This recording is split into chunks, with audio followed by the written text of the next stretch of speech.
नमस्कार मित्रों, विजय त्रिवेदी बोल रहा हूं। देश में और देश की सीमाओं पर अब भी तनाव बना हुआ है। भारत और पाकिस्तान के बीच शायद जंग अभी खत्म नहीं हुई है। वहां की जंग कब खत्म होगी ये तो पता नहीं, लेकिन हिंदुस्तान के अंदर राजनीतिक जंग शुरू हो गई है। राजनीतिक बयानबाजी, राजनीतिक प्रतियोगिता, राजनीतिक कहना चाहिए हासिल करने की, क्रेडिट हासिल करने की, हमला करने की कोशिशें शुरू हो गई है। अभी तय नहीं हुआ है, भारत सरकार ने अभी पूरी तरह से स्पष्ट नहीं किया है कि क्या भारत और पाकिस्तान के बीच जंग खत्म हो गई है और उसका क्या नतीजा रहा है, भारत आगे क्या करने वाला है, इस सब पर अभी कोई फैसला नहीं हुआ है। बहुत महत्वपूर्ण बात है, ये देश से जुड़ा हुआ मसला है, देश की सीमाओं से जुड़ा हुआ मसला है, देश की रणनीति, देश की राजनीति और देश की राजनीति यानी डिप्लोमेसी को लेकर बड़ा मसला है कि भारत सरकार क्या सोचती है और भारत सरकार के हिसाब से क्या हुआ है। और अभी तो जंग खत्म भी नहीं हुई है। और मान लीजिए जंग खत्म हुई, मान लें हम कि रात को सीज फायर का ऐलान हुआ और उसके बाद कुछ घटनाएं हुई हैं, तो क्या इतनी जल्दी है कि हम अपनी राजनीति शुरू कर दें? लेकिन राजनीति भी अपनी एक जंग है। लोकसभा में विपक्ष के नेता हैं राहुल गांधी साहब। उन्होंने बताया गया है कि प्रधानमंत्री जी को चिट्ठी लिखी है और कहा है कि पहलगाम मसले को लेकर और जो जंग हुई है उस पर संसद का विशेष सत्र बुलाया जाना चाहिए। संसद का विशेष सत्र बुलाया जाना चाहिए ताकि उस पर चर्चा की जा सके कि किस तरह से हो रहा है और क्या क्या हुआ है, भारत का क्या फ़ायदा हुआ है, क्या नुकसान हुआ है, भारत ने ये लड़ाई किस तरह से लड़ी है और क्या कारण रहे हैं सीज फायर को लेकर, आगे बढ़ने को लेकर किस तरह से भारत ने रेस्पॉन्ड किया है। इन सब मसलों पर संसद में चर्चा होनी चाहिए। आप कह सकते हैं कि विपक्ष के नेता का, कांग्रेस के बड़े नेता पूर्व अध्यक्ष राहुल गांधी का यह अधिकार है कि वो सरकार से सवाल करें। लेकिन ये सवाल तो किया जा सकता है कि क्या ये सही समय है कि राहुल गांधी जी सवाल करें? इतनी जल्दी क्या है? संसद का सत्र तो बुलाया ही जा सकता है, संसद में सत्र पर चर्चा होगी। यदि सरकार चाहेगी तो बीच में सत्र बुला देगी और वैसे अभी मानसून सत्र शुरू होने वाला है, आने वाला है, उसमें भी इस पर चर्चा हो सकती है। मसला ये नहीं है कि संसद में चर्चा होनी चाहिए कि नहीं होनी चाहिए, लेकिन क्या इतनी जल्दी है? संसद का विशेष सत्र बुलाया जाना चाहिए, ये मांग विपक्ष के नेता ने की है, तो बहुत महत्वपूर्ण है। इससे पहले कांग्रेस ने भी अपनी तरफ से, जयराम रमेश ने कहा था कि सरकार को संसद का विशेष सत्र बुलाया जाना चाहिए। आपको याद होगा कि सरकार ने इस मसले पर सर्वदलीय बैठक की थी, जिसमें सभी दलों ने सरकार में भरोसा जताया था कि सरकार जो करना चाहती है वो करे और पूरा विपक्ष, सभी राजनीतिक दल देश के साथ हैं, सरकार के साथ हैं, फौज के साथ हैं। उसके बाद जब ये घटना हो गई है, जो कुछ हुआ, उसके बाद भी रक्षा मंत्री राजनाथ सिंह ने एक सर्वदलीय बैठक और की और मेरे ख्याल से उसमें जो कुछ हुआ है डेवलपमेंट, उसको एड्रेस किया है, उसको बताया है हमारे विपक्ष के नेताओं को, जो संसदीय प्रतिनिधि हैं, उनको इस बारे में चर्चा की गई है। अब उसके बाद क्या इतनी जल्दी है कि इस पर चर्चा की जानी चाहिए? एक तो ये समझना चाहिए कि संसद का सत्र जो होता है, विशेष सत्र कैसे बुलाया जाता है। वैसे तो जो संविधान की व्यवस्था है, संवैधानिक व्यवस्था है, उसमें कहीं पर भी स्पेशल सेशन का जिक्र नहीं किया गया है। लेकिन जो संसद के सत्र बुलाने की तरीका है और आर्टिकल 350 जो चर्चा होती है कि आर्टिकल में 85 में जो डील करता है कि किस तरह से संसद का सत्र बुलाया जाना चाहिए और ख़त्म किया जाना चाहिए, उसमें के बाद सरकार ये तय कर सकती है कि कभी संसद का सत्र बुलाया जाए कि नहीं बुलाया जाए। पिछले 75 साल का हिसाब किताब देखें तो अब तक 9 बार विशेष सत्र बुलाए गए और केवल एक बार मुझे याद आता है 1962 में एक स्पेशल सेशन बुलाया गया था, जब चीन का एग्रेशन हुआ था, चीन ने जिस तरह से हमला किया था उसके बाद। और वो भी ये था कि उस समय शीतकालीन सत्र होना था, उस दौरान ये 2 दिन का सत्र बुलाया गया 8 और 9 नवंबर को, जिसमें भारत ने जानकारी दी थी। इसके अलावा जो 8 सेशन हुए हैं उसमें कभी भी कोई विशेष सत्र जंग को लेकर, युद्ध को लेकर नहीं किया गया। एक बड़ा युद्ध हुआ जिसकी चर्चा हम सब लोग करते हैं और आजकल भी बहुत चर्चा हो रही है, वो है 1971 का युद्ध, जिसमें भारत की मदद से, भारत की वजह से कहा जा सकता है, क्या हुआ क्या नहीं, भारत की वजह से पाकिस्तान के 2 टुकड़े हो गए और बांग्लादेश बन गया। और असीम मुनीर साहब की वो जो 2 नेशन थ्योरी थी हिंदू और मुसलमानों की, वो उस दिन फेल हो गई थी। अगर मुनीर साहब उस दिन पढ़ लेते तो शायद उनको इस बात की चर्चा नहीं करनी होती। लेकिन 1971 में जो वॉर हुई उसमें भारत ने पाकिस्तान के 2 टुकड़े किए और ईस्ट पाकिस्तान का जो हिस्सा था वो बांग्लादेश बन गया। संसद में सभी राजनीतिक दलों ने बड़ी ज़बरदस्त तारीफ की इंदिरा गांधी सरकार की। उस समय इंदिरा गांधी प्रधानमंत्री थी और चाहे वो लेफ्ट पार्टी जो हो, सोशलिस्ट पार्टी हो, जनसंघ हो, उस समय भारतीय जनता पार्टी जनसंघ के नाम से चलती थी। जनसंघ उस समय का उसका पूर्व संगठन था और उसमें पीताम्बर दास, अटल बिहारी वाजपेयी, लाल कृष्ण आडवाणी जैसे बड़े नेता हुआ करते थे। उन सब लोगों ने इंदिरा गांधी की और भारत सरकार की और भारतीय फौज की तारीफ की थी। संसद के अंदर भी तारीफ की थी। हालांकि कुछ लोग कहते हैं कि वाजपेयी जी ने उस वक्त इंदिरा जी को दुर्गा कहा था, देवी दुर्गा कहा था। लेकिन मुझे याद आता है कि जब मैंने वाजपेयी जी का एक इंटरव्यू किया था, अटल बिहारी वाजपेयी का, जब वो प्रधानमंत्री थे, तो उन्होंने कहा कि नहीं, इस तरह की बात हमने नहीं की थी, लेकिन तारीफ की थी भारत सरकार की, फौज की और प्रधानमंत्री की, खुले मन से तारीफ की थी। जब ये फैसला हुआ, जब 2 टुकड़े हो गए, लेकिन उसके बाद क्या हुआ? उसके बाद हुआ सीज फायर, युद्ध विराम का ऐलान।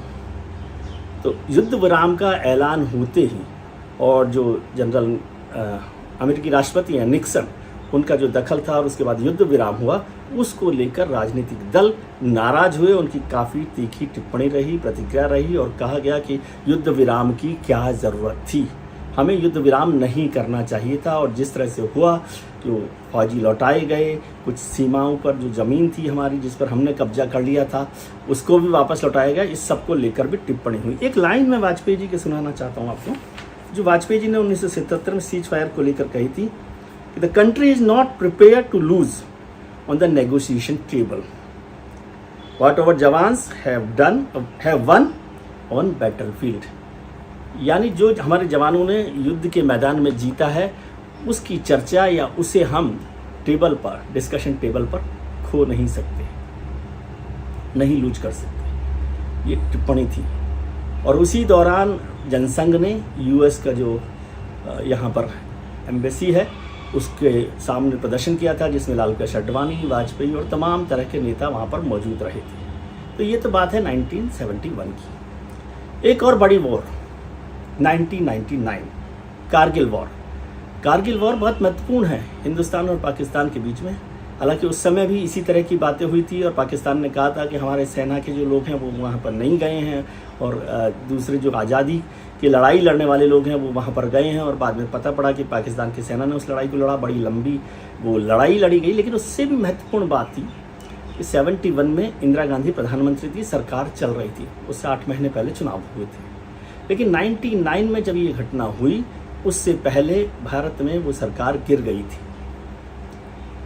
1 वोट से वो सरकार गिर गई थी और कार्यवाहक सरकार चल रही थी, क्योंकि उन्हें कहा गया था कि जब तक चुनाव नहीं होते तब तक आप सरकार बनाए रखिए। और अटल बिहारी वाजपेयी कार्यवाहक प्रधानमंत्री थे और अटल बिहारी वाजपेयी कार्यवाहक प्रधानमंत्री रहते हुए उस कारगिल की लड़ाई को लड़ा। जॉर्ज फर्नांडिस साहब उस वक्त रक्षा मंत्री थे, उन्होंने इस लड़ाई को पूरी तरह से देखा और तमाम पूरी सरकार ने उसको देखा और हमने वो जंग बड़ी मजबूती के साथ जीती। वायुसेना की भूमिका उसमें बहुत महत्वपूर्ण थी, क्योंकि जिस तरह की पहाड़ियाँ और चोटियाँ थी वहाँ पर वायुसेना ने जो स्ट्राइक किया उसने पूरे जंग का नतीजा बदल दिया था। और हम 26 जुलाई को जो विजय दिवस मनाते हैं वो कारगिल की जीत पर विजय दिवस मनाते हैं। उस समय सोनिया गांधी विपक्ष में हुआ करती थी, उन्होंने भी इस सब की बड़ी तारीफ की थी कि भारत की सरकार ने और भारत की फौज ने बहुत मजबूत प्रदर्शन किया, बहुत अच्छा प्रदर्शन किया। उसके बाद कार्यवाहक सरकार के दौरान जब वाजपेयी जी ने ये चुनाव जीता, जंग जीती, उसके बाद चुनाव हुए लोकसभा के 1999 के और भारतीय जनता पार्टी की सरकार फिर से बनी। जब सब कुछ हो गया उसके बाद राजनीतिक दलों ने अपनी अपनी प्रतिक्रिया दी थी और उस समय भी कहा गया था कि किस तरह से ये समझौता किया गया है। तो अब आ गई है बात 2025 की। तो इसमें सरकार ने क्या किया है अभी हमें नहीं पता है कि टेबल पर क्या हो रहा है, क्या हुआ है, अमेरिका में क्या हुआ है, पेंटागन में क्या हुआ है, अमेरिकी राष्ट्रपति का दखल क्या है, विदेश मंत्री का दखल क्या है, उपराष्ट्रपति का दखल क्या है, भारत सरकार की भूमिका क्या है, भारत सरकार का रुख क्या है, ये सब कुछ स्पष्ट नहीं है। और अभी 2 बार इस दौरान 2 सर्वदलीय बैठक भारत सरकार ने की है, जिसको चेयर रक्षा मंत्री राजनाथ सिंह ने किया। हालांकि उसमें भी विपक्ष की आपत्ति थी कि प्रधानमंत्री जी को चेयर करना चाहिए था। हालांकि प्रधानमंत्री तमाम तरह की बैठकें वहाँ पर कर रहे थे, वो CDS के साथ, वो रक्षा मंत्री के साथ, वो हमारी तीनों जो सेनाएं हैं उनके जो सेनाध्यक्ष हैं उनके साथ, और राजनयिक जितनी भी बातचीत होती है वो सब वो कोशिश में लगे हुए थे। और उस दौरान 2 जो सर्वदलीय बैठक की गई उसे रक्षा मंत्री राजनाथ सिंह ने एड्रेस किया था, अध्यक्षता की थी, और सभी राजनीतिक दलों ने मोटे तौर पर उस पर सहमति जताई थी। तब आज अचानक क्या हो गया है कि संसद का विशेष सत्र बुलाने की मांग की गई है।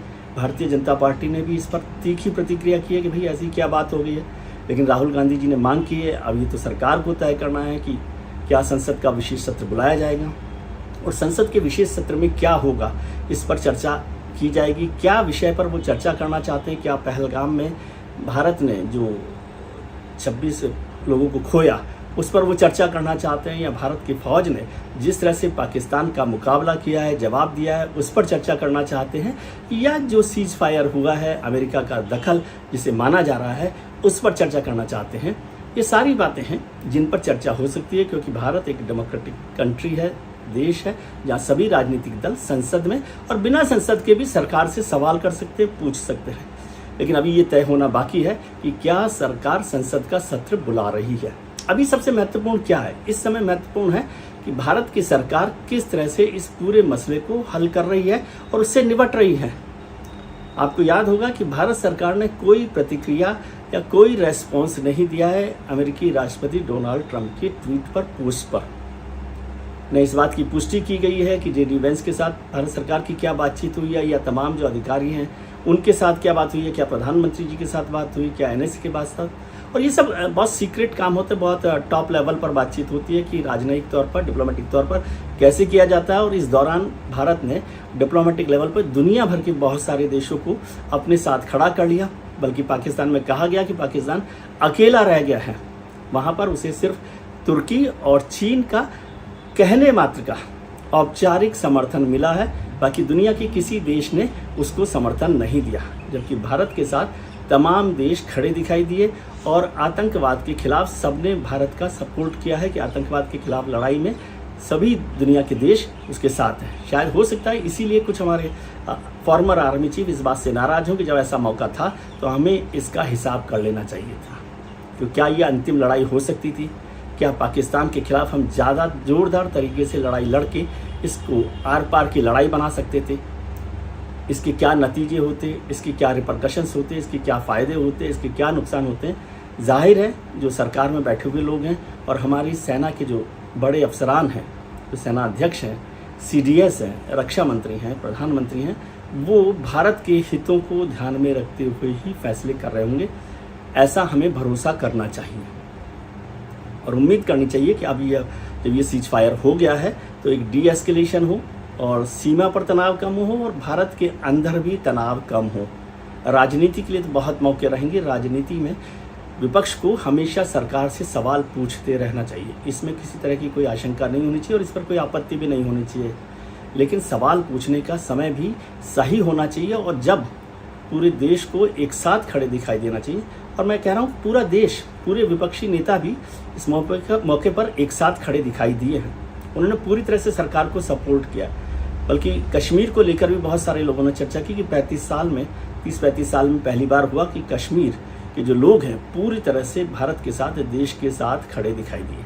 जम्मू कश्मीर के जो मुख्यमंत्री हैं फारूक अब्दुल्ला साहब, उनकी तारीफ भी खास तौर से करनी चाहिए कि वो किस तरह से इस मसले पर देश के साथ खड़े रहे हैं। और उन्होंने कहा कि ये मौका नहीं है कि जब मैं जम्मू कश्मीर को पूरे राज्य का दर्जा देने की मांग करूं। और जो कोशिश पाकिस्तान की थी, जो मंसूबे पाकिस्तान के थे कि वो पहलगाम की घटना में जिसमें कहा गया कि धर्म पूछकर हत्याएं की गई, मारा गया, उससे देश में सांप्रदायिक तनाव, सांप्रदायिक दंगा करना चाहते थे, सांप्रदायिक टेंशन, जो कम्युनल टेंशन था उसे बढ़ाना चाहते थे, उसका करारा जवाब हिंदुस्तान ने दिया है। ये भी पाकिस्तान को समझ में आना चाहिए और ये समझ में आ जाना चाहिए शहबाज शरीफ साहब को भी और आसिम मुनीर को भी कि हिंदुस्तान से पंगा लेना ठीक नहीं होगा। हर बार वो ठोकर खाता है, हर बार नुकसान उठाता है, हर बार हारता है। लेकिन कुछ लोगों की आदत होती है, कहावत मुझे आती नहीं, छोड़ दीजिए उस कहावत को। इस पर चर्चा आगे करते रहेंगे कि क्या होगा।